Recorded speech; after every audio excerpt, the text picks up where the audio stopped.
Alice's Adventures in Wonderland by Carroll. Chapter 4. The Rabbit Sends in a Little Bill. It was the White Rabbit, trotting slowly back again and looking anxiously about as it went, as if it had lost something. And she heard it muttering to itself, "The Duchess! The Duchess! Oh, my dear paws! Oh, my fur and whiskers! She'll get me executed as sure as ferrets are ferrets. Where can I have dropped them, I wonder?" Alice guessed in a moment that it was looking for the fan and the pair of white kid gloves, and she very good-naturedly began hunting about for them. But they were nowhere to be seen. Everything seemed to have changed since her swim in the pool, and the great hall with the glass table and the little door had vanished completely. Very soon the rabbit noticed Alice as she went hunting about and called out to her in an angry tone, "Why, Marianne, what are you doing out here? Run home this moment and fetch me a pair of gloves and a fan. Quick now!" And Alice was so much frightened that she ran off at once in the direction it pointed to, without trying to explain the mistake it had made. "He took me for his housemaid," she said to herself as she ran. "How surprised he'll be when he finds out who I am. But I'd better take him his fan and gloves, that is, if I can find them." As she said this, she came upon a neat little house, on the door of which was a bright brass plate with the name W. Rabbit engraved upon it. She went in without knocking and hurried upstairs in great fear lest she should meet the real Marianne and be turned out of the house before she had found the fan and gloves. "How queer it seems," Alice said to herself, "to be going messages for a rabbit. I suppose Dinah will be sending me out on messages next." And she began fancying the sort of thing that would happen. "Miss Alice, come here directly and get ready for your walk." "Coming in a minute, nurse, but I've got to see that the mouse doesn't get out." "Only I don't think," Alice went on, "that they'd let Dinah stop in the house if it began ordering people about like that." By this time she had found her way into a tidy little room with a table in the window, and on it, as she had hoped, a fan and 2 or 3 pairs of tiny white kid gloves. She took up the fan and a pair of the gloves and was just going to leave the room when her eyes fell upon a little bottle that stood near the looking glass. There was no label this time with the words "Drink me," but nevertheless she uncorked it and put it to her lips. "I know something interesting is sure to happen," she said to herself, "whenever I eat or drink anything. So I'll just see what this bottle does. I do hope it'll make me grow large again, for really I'm quite tired of being such a tiny little thing." It did so indeed, and much sooner than she had expected. Before she had drunk half the bottle, she found her head pressing against the ceiling and had to stoop to save her neck from being broken. She hastily put down the bottle, saying to herself, "That's quite enough. I hope I shan't grow any more. As it is, I can't get out at the door. I do wish I hadn't drunk quite so much." Alas, it was too late to wish that. She went on growing and very soon had to kneel down on the floor. In another minute there was not even room for this, and she tried the effect of lying down with one elbow against the door and the other arm curled round her head. Still she went on growing, and, as a last resource, she put one arm out the window and one foot up the chimney, and said to herself, "Now I can do no more, whatever happens. What will become of me?" Luckily for Alice, the little magic bottle had now had its full effect, and and she grew no larger. Still, it was very uncomfortable, and as there seemed to be no sort of chance of her ever getting out of the room again, no wonder she felt unhappy. It was much pleasanter at home, thought poor Alice, when one wasn't always growing larger and smaller and being ordered about by mice and rabbits. I almost wish I hadn't gone down that rabbit hole, and yet it's rather curious, you know, this sort of life. I do wonder what can have happened to me.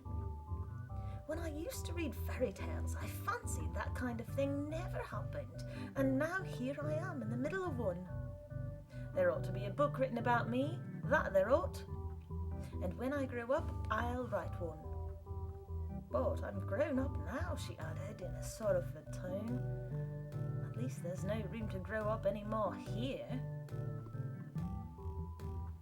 But then, thought Alice, shall I never get any older than I am now? That'll be a comfort one way, never to be an old woman, but then always to have lessons to learn. Oh, I shouldn't like that. Oh, you foolish Alice, she answered herself. How can you learn lessons in here? Why, there's hardly room for you, and no room at all for any lesson books. And so she went on, taking first one side, then the other, and making quite a conversation of it altogether. But after a few minutes she heard a voice outside, and stopped to listen. "Marianne, Marianne," said the voice, "fetch me my gloves this moment." Then came a little pattering of feet on the stairs. Alice knew it was the rabbit coming to look for her, and she trembled till she shook the house, quite forgetting that she was now about 1,000 times as large as the rabbit and had no reason to be afraid of it. Presently the rabbit came up to the door and tried to open it. But as the door opened inwards and Alice's elbow was pressed hard against it, that attempt proved a failure. Alice heard it say to itself, "Then I'll go round and get in at the window." That you won't, thought Alice, and after waiting till she fancied she heard the rabbit just under the window, she suddenly spread out her hand and made a snatch in the air. She did not get hold of anything, but she heard a little shriek and a fall and a crash of broken glass, from which she concluded that it was just possible it had fallen into a cucumber frame or something of the sort. Next came an angry voice, the rabbit's. "Pat! Pat, where are you?" And then a voice she had never heard before. "Sure then, I'm here, digging for apples, your honour." "Digging for apples indeed," said the rabbit angrily. "Here, come and help me out of this." Sounds of more broken glass.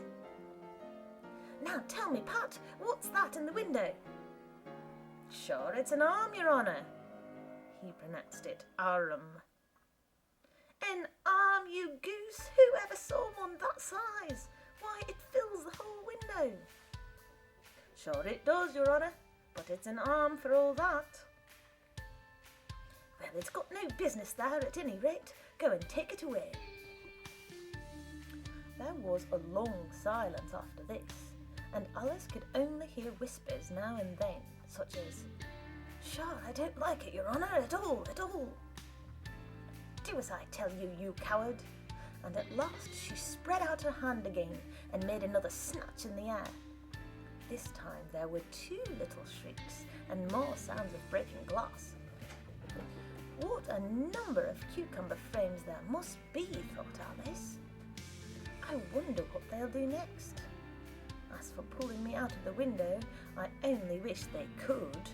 Sure, I don't want to stay in here any longer. She waited for some time without hearing anything more.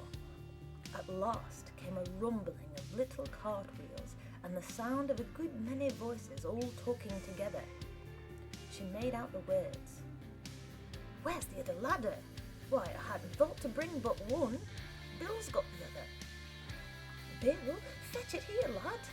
Here, put 'em up at the corner. No, tie 'em together first. They don't reach half high enough yet. Oh, they'll do well enough. Don't be particular. Here, Bill, catch hold of this rope. Will the roof break? Mind that loose slat. Oh, it's coming down. Heads below. A loud crash. Now, who did that? It was Bill, I fancy. Who's to go down the chimney? Nay, I shan't. You do it. That I won't then. Bill's to go down. Here, Bill. The master says you're to go down the chimney. Oh, so Bill's got to come down the chimney, has he? Said Alice to herself. Sure, they seem to put everything upon Bill. I wouldn't be in Bill's place for a good deal. This fireplace is narrow, to be sure, but I think I can kick a little. She drew her foot as far down the chimney as she could and waited till she heard a little animal. She couldn't guess of what sort it was, scratching and scrambling about in the chimney close above her. Then, saying to herself, "This is Bill," she gave one sharp kick and waited to see what would happen next. The first thing she heard was a general chorus of, "There goes Bill!" Then the rabbit's voice along, "Catch him, you by the hedge!" Then silence, and then another confusion of voices. "Hold up his head! Brandy now, don't choke him! How was it, old fella? What happened to you? Tell us all about it!" Last came a little, feeble, squeaking voice. "That's Bill," thought Alice. "Well, I hardly know no more, thank you. I'm better now, but I'm a deal too flustered to tell you. All I know is something comes at me like a jack-in-the-box, and up I goes like a skyrocket." "So you did, old fella," said the others. "We must burn the house down," said the rabbit's voice, and Alice called out as loud as she could, "If you do, I'll set Dinah at you." There was a deadly silence instantly, and Alice thought to herself, "I wonder what they will do next. If they had any sense, they'd take the roof off." After a minute or two, they began moving about again, and Alice heard the rabbit say, "A barrelful will do, to begin with." A barrelful of what? Thought Alice. But she had not long to doubt, for the next moment a shower of little pebbles came rattling in at the window, and some of them hit her in the face.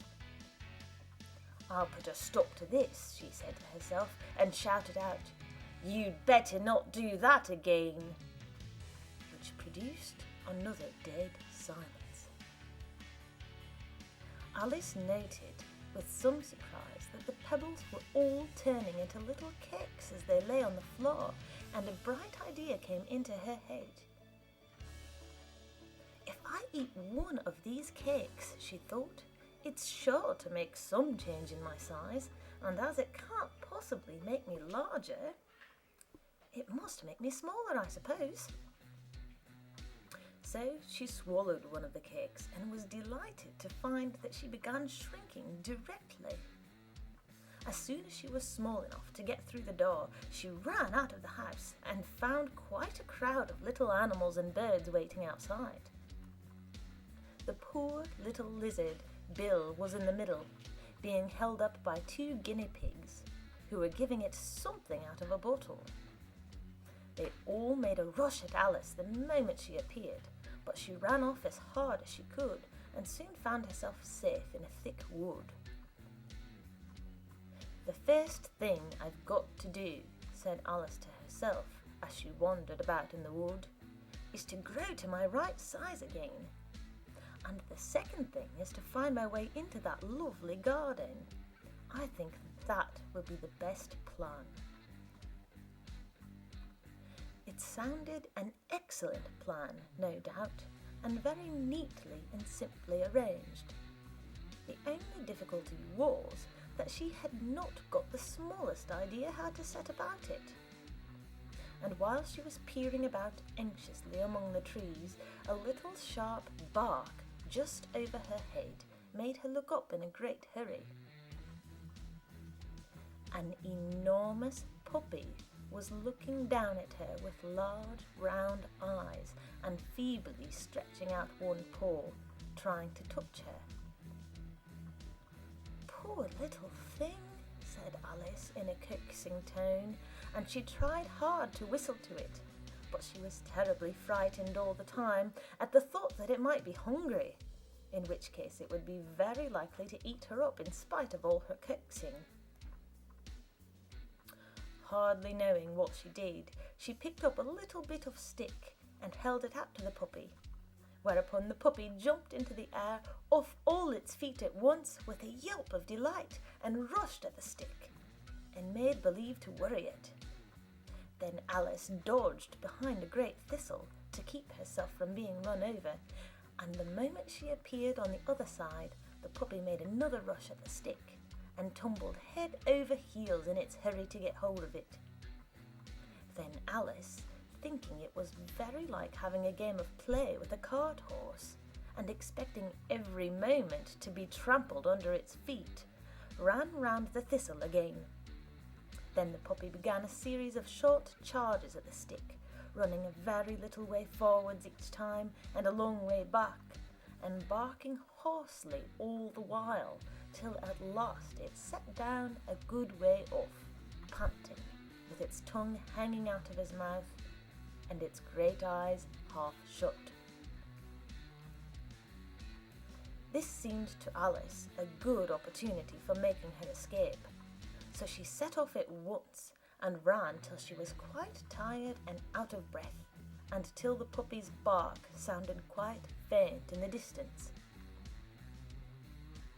"And yet what a dear little puppy it was," said Alice, as she leant against a buttercup to rest herself and fanned herself with one of the leaves. "I should have liked teaching it tricks very much if I'd only been the right size to do it. Oh dear, I'd nearly forgotten that I've got to grow up again. Let me see, how is this to be managed? I suppose I ought to eat or drink something or other, but the great question is, what?" The great question certainly was, what? Alice looked all round her at the flowers and the blades of grass, but she did not see anything that looked like the right thing to eat or drink under the circumstances. There was a large mushroom growing near her, about the same height as herself, and when she had looked under it, and on both sides of it, and behind it, it occurred to her that she might as well look and see what was on top of it. She stretched herself up on tiptoe and peeped over the edge of the mushroom, and her eyes immediately met those of a large caterpillar that was sitting on the top with its arms folded, quietly smoking a long hookah and taking not the smallest notice of her or of anything